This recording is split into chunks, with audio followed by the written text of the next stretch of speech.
నమస్తే, welcome to four sides TV. పేద ప్రజలకు సేవ చేస్తే దేవుడికి సేవ చేసినట్లుగా వైద్యులు భావించాలని ప్రభుత్వ సలహాదారు షబ్బీర్ అలీ అన్నారు. కామారెడ్డి ప్రభుత్వ ఆసుపత్రిలో 100 పడకలను ఆయన ప్రారంభించారు.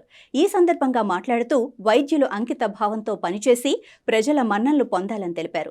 4.53 కోట్ల రూపాయలతో ప్రభుత్వ ఆసుపత్రిలో 100 పడకల కోసం అదనపు గదులు నిర్మించినట్లు చెప్పారు.